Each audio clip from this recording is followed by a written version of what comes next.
Okay, magandang umaga sa inyong lahat. Ayan. Morning. So, hindi na kailangan mag-introduce kasi tayo lang naman eh. At saka, I also like to thank for this opportunity na maka-share sa inyo for our monthly na Bible study exclusively for men. Pero yun nga, pag monthly, hindi sabihin na we always like take turns, diba? So next month isunod mo na naman. So anyway, yung pag-uusapan natin ngayon, like ito, kasi hindi ko alam nung sinabi ni Kuya Dado na ikaw ang ikaw yung pwedeng mag-share sa Bible study. Tapos wala akong alam kung ano yung pwede kong i-share. After na narinig ko yung testimony nila, yung story nila ni Pastor Dennis sa kanila Erna nung last Thursday, it was very moving, kasi True. ang dami nating mga natutunan doon. At saka bilang lalaki, ito yung pag-uusapan din natin ngayon. So, like sa karamihan naman sa atin dito, especially ako, hindi ako masyadong familiar sa mga scriptures. I mean, ako, nag-attend ako sa ganito, but I'm not as kumbaga, yung talagang expert dito sa, hindi naman ako pastor, di ba? Pero yung naano ko lang dito, yung natutunan ko lang dito na meron tayo yung tinatawag na Great Commission, sinasabi sa scriptures na we have to go out and disciple the God's word. So in order for me or sa ating lahat na matututo, we have to teach also. That's the best way to learn by teaching. So kaya I totally agree na we take turns in every single month na mag-share din tayo din. So anyway, ang pag-uusapan natin ngayon is about trust. We're going to talk about something that affects every part of man's life. Kasi this is just basically for all of us na mga lalaki. Kasi trust, it actually affects our relationship with God. Our marriages, to those who are married, our children, our work, our church, and our friendship. So yung pag-uusapan talaga natin is about trust. So we will look trust in two different directions. So una, do I really trust God? Diba? But second, can God and the people around us trust us? Diba? So dalawang pag-uusapan natin kasi none of us is perfect. This is not the message na nagpe-pretend tayo that we never struggle. Struggle is always a part of our lives. And this is a message about becoming, honest, dependable, and faithful men. But we just have to do like one decision at a time. Una-unahin natin yan. So before we begin, I invite everybody to close our eyes and to pray. Lord, open our hearts today. Show us where we need to trust you more and where we need to become more trustworthy. Bigyan mo kami ng humility, ng courage, and wisdom. Yes. And in Jesus' name? Amen. Amen. So let me begin with one question that may sound simple, but it can actually reach deep into our hearts.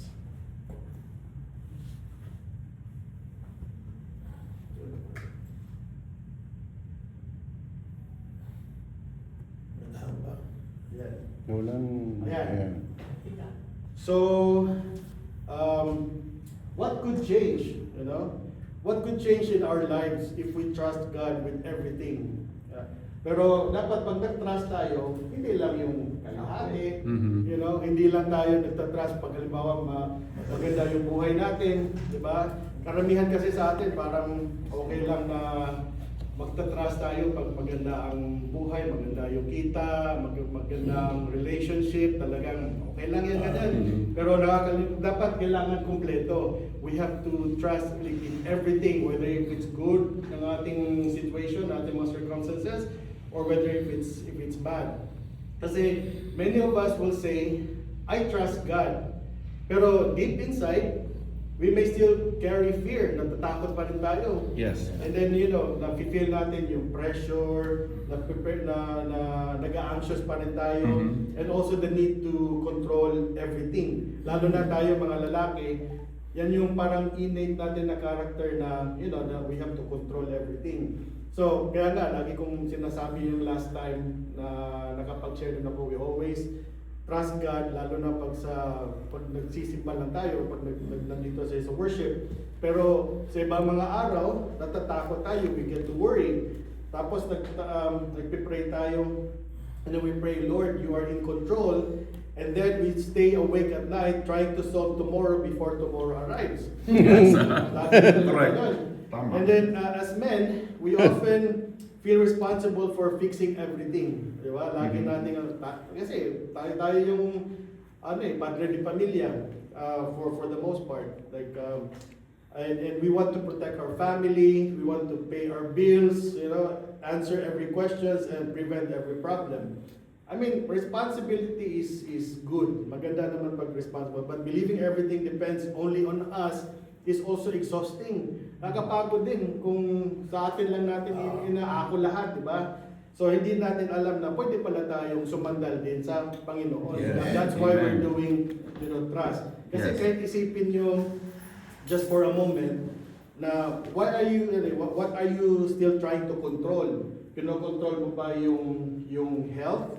Or kinokontrol mo yung pera natin, or yung job, or yung marriage, yung children, or yung future? Kasi lagi nating iniisip yan eh. And something that you have not told anyone. So to understand trust clearly, we also need to ask two important questions. So the first question is, do I trust God? And the second one, can I be trusted? So these two questions are connected. So when I truly trust God, I do not have to lie to protect myself. I do not have to control people to feel safe, and I do not have to make empty promises just to look good. Kaya nga sabi ni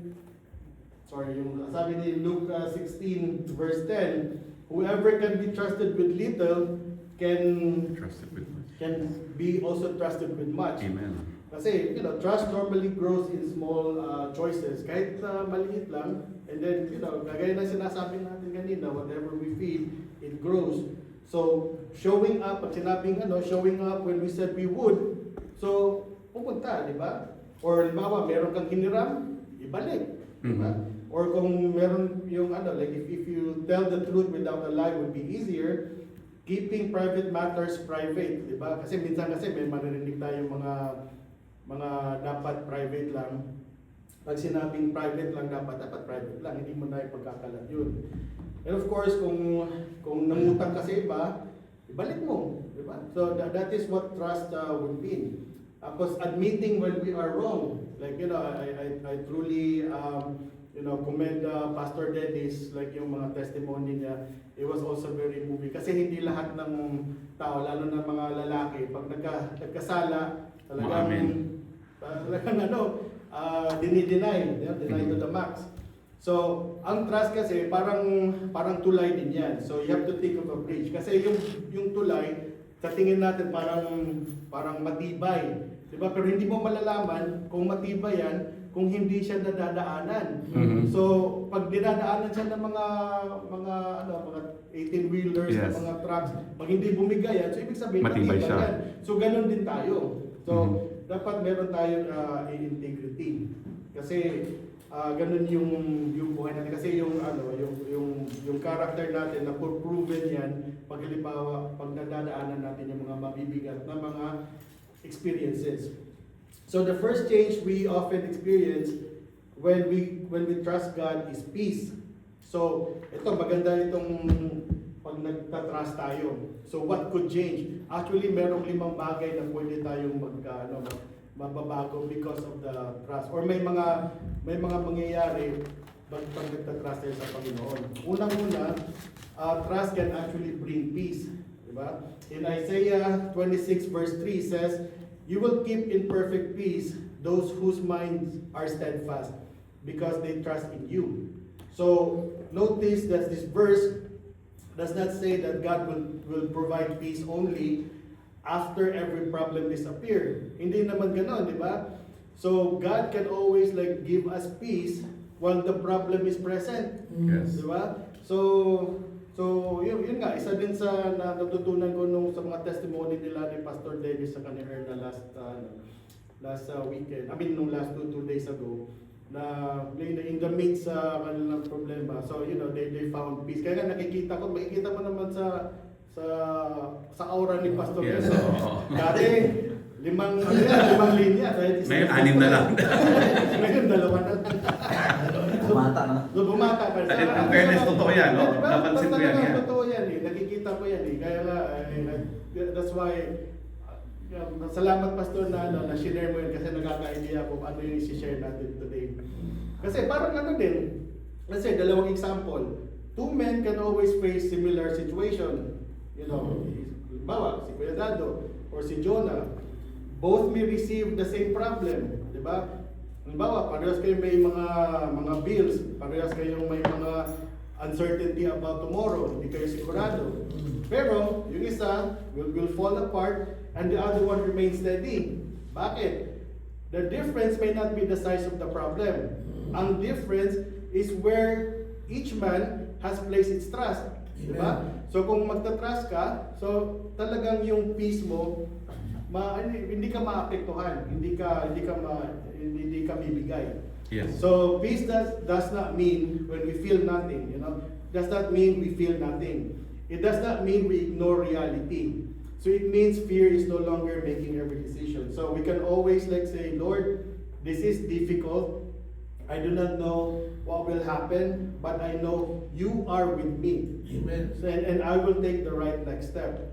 Kaya nga, kung maalala natin yung nasa Psalm 46 verse 10, pag sinabi niya na, that is a very comforting word for me. Sinabi niya doon na, be still and know that I am God. Yes. So kaya sabi ng Panginoon sa atin, relax ka lang. Yes. I got this. Huwag ka matakot. Kaya nga, yung do not be afraid, do not fear, binabanggit yan 365 times. Yes. Every single day pinapaalala niya sa atin. Parang sinasabi ni Kuya Andy na it's a fuel. Na lagi pinapaalala sa atin na cool ka lang. May problema talaga, hindi ko aalisin yan. Diba? Yun ang sabi sa Panginoon. But here's a simple picture of what peace can look like during a trouble. So, halimbawa, tayo naman, subukan na natin sumakay ng aeroplano, di ba? So, imagine sumakay ka ng aeroplano, merong turbulence. So, yung plane nagsishake. Pero nawawala yan pag sinasabi ng piloto na okay lang, dadaan na talaga natin ito, merong di ba meron ka ng peace? Kasi Yes. pag halimbawa, walang nagsasabi, walang yung piloto, hindi nagsasabi na baka Tumalong ka na. yung piloto. Kaya natatakot tayo, pero pag sinabi ng piloto na okay, we're okay. So, kaya ganun din ang trust na magiging feeling sa atin. Ganun yung example. So, ganun din sa buhay. Life always has a turbulence. Mga unexpected bills, mga health concerns, mga family conflict, job uncertainty, prayers that seems to be delayed. Kaya paborito ko tong Philippians 4 verse 6 to 7 kasi it's very comforting din, kagaya din yung sa Psalm 46 verse 10. Kasi it really tells us not to live controlled by anxiety. Hindi tayo magpapadala sa anxiety. Kaya nga, kasi meron tayong assurance di ba? Instead, we bring every situation to God. Yes. Parang God, of course, through prayers and thanksgiving. And then His peace guards our hearts and mind. Yes. And then also, ang Panginoon naman, He may not remove the storm immediately. Sometimes His first miracle is to give us peace inside the storm. Yun talaga yung kasi masusubukan talaga natin yan. Hindi tayo exempted sa storm, hindi tayo exempted sa problema. Pero ang assurance ng Panginoon natin is to give us peace within the storm.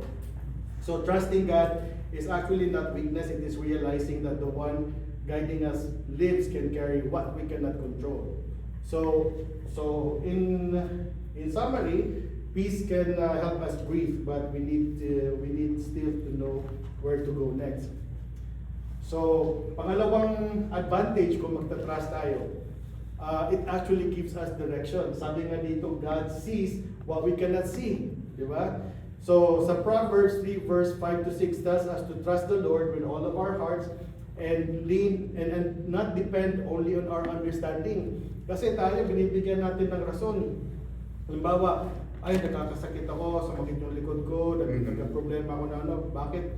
Kumbaga, bakit mo ako pinaparusahan? Or parang ganun kagad, nagbibigay tayo kagad ng meaning when it's not always like that. In all ways, when we submit to Him, He will always make our path straight. Tapos, parang ano din yan, parang nagdo-drive tayo. Let's say, I was able to drive from Fresno to here. It was like in the middle of the night, very foggy, thick yung fog. Pero I can only see like a short distance ahead. Kasi pag foggy talaga, wala kang makikita. Yes. But kahit hindi mo makikita yung buong road, pero yung navigation mo already knows the route. Kaya alam ko makakarating pa rin ako ng Orange County. So, ganun din yung sa trust. Pag nagtitiwala talaga tayo sa Kanya, kahit hindi mo makikita, kahit hindi natin maintindihan bakit niya ginawa yun, makakarating pa rin tayo nun. Diba? So trust doesn't mean that we need to stop thinking. We actually have to pray still. We read the scripture, seek wise advice, and make responsible decisions. But ang sinasabi lang dito sa scripture, we need to stop demanding that God shows us the entire plan before we obey Him. Diba? Kasi lagi natin, pakita mo muna. Saka diba? Hindi naman ganun. Diba? Trust ka lang ng trust. Kasi hindi mo alam kung ano yung gagawin niya sa'yo. Diba? So, sometimes God gives us enough light for the next step. And our responsibility is just to take that step faithfully. Amen. So, kagaya ng ginawa nila kay Joseph. Diba? Joseph's life shows us what it means to keep trusting when the road looks completely broken. Kasi si Joseph, binitray siya ng mga kapatid niya. Binenta siya into slavery. Tapos he was also like falsely accused. Tapos kinulong pa siya, di ba? So kung titigilan natin yung story niyan sa gitna, parang masasabi natin, saan ba ang Panginoon dito, di ba? So Joseph's life is completely ruined at that time. Pero yung Panginoon had not really left him. Yes. So later on, anong nangyayari kay Joseph? Di ba? Siya yung binigyan siya ng position of great responsibility. Actually, he was like second in rank sa buong Egypt at that time. And then God used him to preserve many lives during a severe famine. So sa Romans din 8:28 says that in all things God works for the good of those who love Him and are called according to His purpose. So this does not mean everything that everything that happens is good. Kasi syempre naman yung betrayal is not good, di ba? False accusations are not good. Suffering is not good. The promise that is God can work through situations we would never have chosen. So the trustworthy man keeps doing what is right even when he cannot see the result. Ganun ang dapat gagawin natin, na tuloy pa rin tayo ng tuloy. So parang sinasabi lang sa atin, you have to be coachable. Kung anong sasabihin ko, susunod na tayo sa Kanya. So he does not need every answer before taking the next step. Mm-hmm. So one of the biggest things that stops us from taking the next step is fear, di ba? So yan din yung isa sa mga magandang mangyayari if we trust. So kanina, di ba, it brings peace, tapos it provides us direction. Na yung pangatlo, it actually builds courage. Yung paano ka magre-respond sa mga fear. Kasi on Psalms 56 verse 3, sinasabi dito, when I am afraid, I put my trust in you. So David did not say, I never feel afraid. No? Kahit nga, he's already like a Christian guy, hindi niya sinasabi na hindi ako takot. Strong believers can still feel fear. Yes. So the question is, where do we go when fear appears? Saan tayo pupunta? Kaya nga, do we run toward magpapanik na lang, di ba? Or do we run toward anger, magagalit ka na lang dahil sa mga situation na nangyayari? Or aalis ka na lang, you go into isolation, or you do unhealthy habits? So, or do we run towards God? Di ba? So the answer is very obvious. So we have to run towards God. Parang yung tinest niya si Peter to walk into the water, to walk to the waters. While Peter was moving forward while looking at Jesus, pero when he focused on the winds and the waves, so he started to sink. Yes. So, ganon din yun sa atin. Di ba? Kaya nga, ano tayo, lagi tayong nakikita dito almost 5 times a week na. Pero wala pa rin tayo, hindi pa rin tayo nagtatrust. Ang ginagawa natin, we focus more on the problems. So Yes. kaya, tapos sasabihin natin sa bakit yung problema ko andito pa rin? Di ba? Ito So pa nakatingin that's eh. what happens. So nagsisink tayo because we focus on the winds and the waves. Di ba? I love Hindi that, tayo, yes. hindi natin pinofocus sa Panginoon. So kaya, pero of course naman, pag sinabi naman na I need you, Lord, kagaya na sinabi ni Peter na when he called for help, Jesus of course reached out to him. So kaya nakalakad pa rin siya. And also in 2 Timothy chapter 1 verse 7, it says, Spirit God gave us does not make us timid. It gives us power, love, and self-discipline. Kaya courage is not pretending we are fearless. Courage means that doing the right thing while fear is still thinking or still talking. So fear can speak, but fear does not have to be. It does not have to lead. So yung pang-apat na benefit kung bakit magta-trust tayo, kasi it releases burden. Kasi yung fear, even it becomes heavier when we believe we must carry every burden by ourselves. So God gives the way, you cannot carry. So yan ang isa sa mga advantages kung magta-trust tayo. Sabi ng 1 Peter 5 verse 7, cast all your anxiety on Him because He cares for you. Yes. Yun yung palagi nating naririnig, na pasa Diyos mo na lang. That is exactly what it is. Diba? Ipasa mo na sa Kanya, hindi natin kaya ito eh. Yes. Parang si Brandon nagba-basketball, pag hindi siya nakakakuha na siya, then he pass it towards sa ibang mga player para sila yung makashoot. So ganun din yun, no? Mhm. So para bang imagine meron kang anak, carrying a backpack that is too heavy. Anong gagawin mo? Diba? So bilang ama, tutulungan mo yung para hindi maging mabigat. Parang si Kuya Nado, dami niyang binibit-bit, diba? Dapat tulungan natin si Kuya Nado. So ganun yun. So some men are mentally tired, emotionally drained, Yes. spiritually empty, because they are carrying the burdens God never asked them to carry alone. Yes, Diba? in the first place. So, kaya nga, pag worry may feel like control, but it is not control. Worry steals peace from today without fixing tomorrow. On Matthew 11 verse 28, sabi nga niya, come to me, all of you who are tired and weary and burdened, so I can give you peace. Kaya nga, surrender does not mean becoming lazy or careless. We still need to fulfill our responsibilities pa rin, diba? But we do our part and trust God with the part that we cannot control. That is yung palagi natin narinig, do your best and I will do the rest. So the helpful prayer should be, Lord, show me what is mine to do and help me release what you can do. So yun ang grabe ng Panginoon. And yung panglima, ang maganda sa mga mangyari pag if we trust Him more, He will actually strengthen our faith, di ba? So palaging parang yung gold, nare-refine siya through fire. Yung muscle naman na-develop when we do like a lot of resistance, di ba? Ganun din yung faith. So the more we get tested, the more our faith also strengthens. Yeah, sabi sa book of James verse 1 to 4, it teaches us that the trials test our faith and produce fine, hoping in knowing that God can produce something valuable through a painful season. Kaya nga yung story ni Job, di ba? Job. So he really faced terrible loss. Kasi sabi niya, though He slay me, yet I will have hope in Him. So ano pa rin yung buong pa rin yung trust niya, that is really like a deep trust.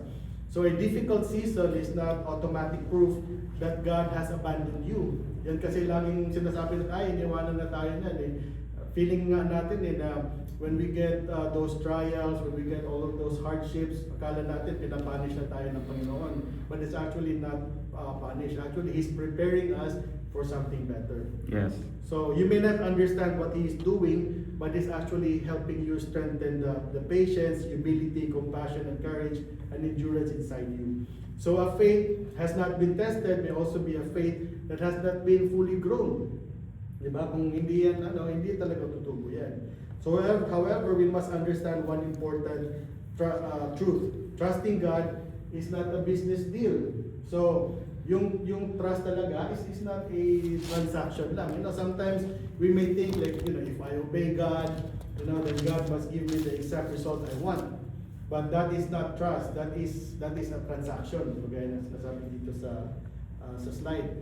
So we do not trust God because He promises to approve every plan we make. We trust Him because He is faithful, wise, loving, and good. Sometimes His answer is yes.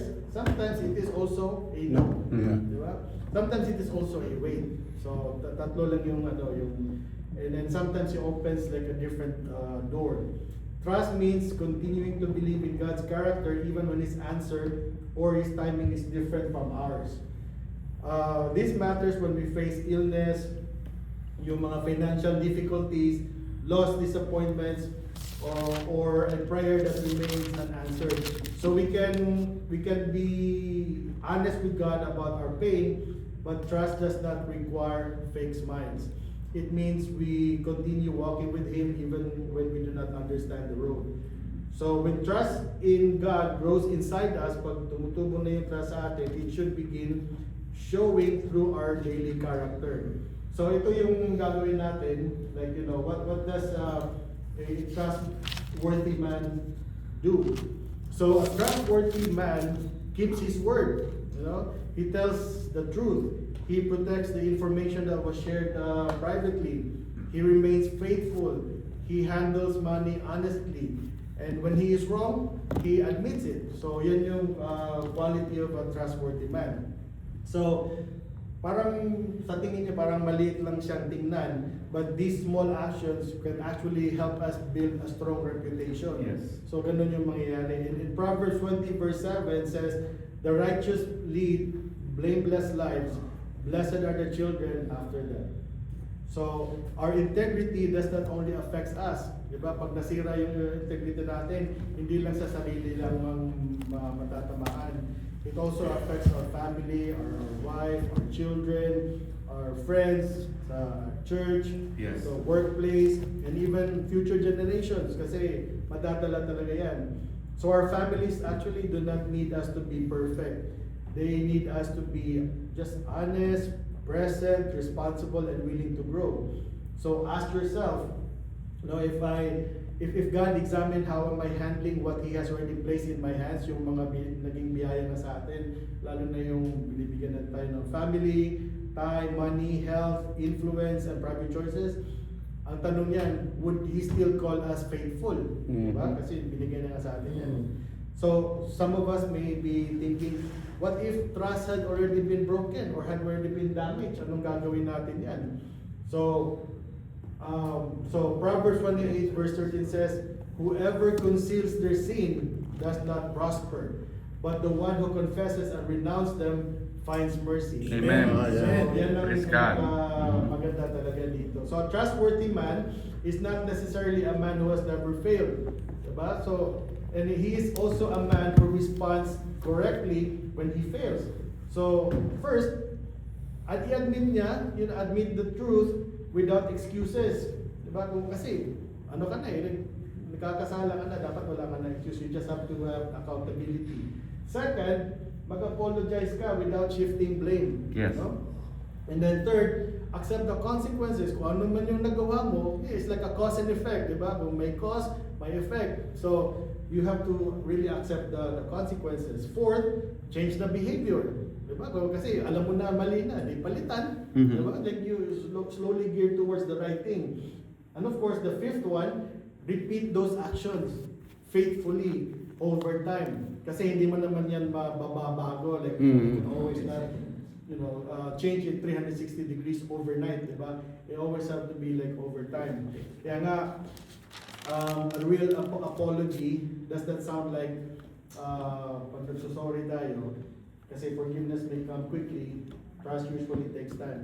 So a real apology does not sound like I am sorry, pero kasi ginagalit mo din ako eh. Kasi meron tayong matagal, diba?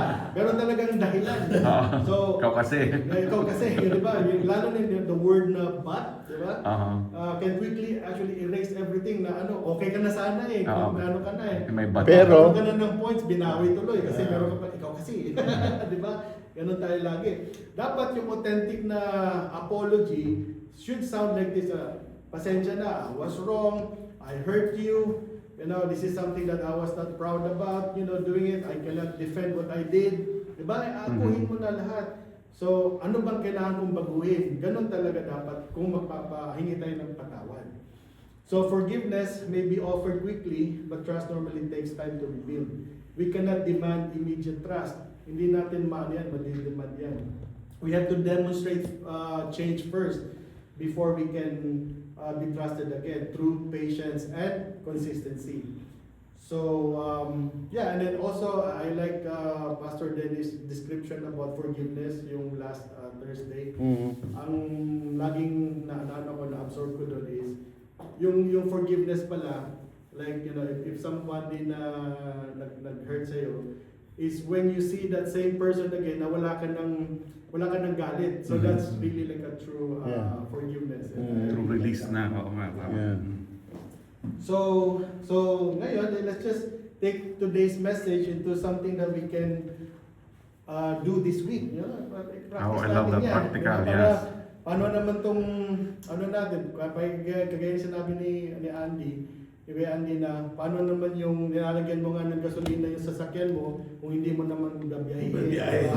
So, ito yung gagawin natin. So, 1 week, we have to do like, certain deposit.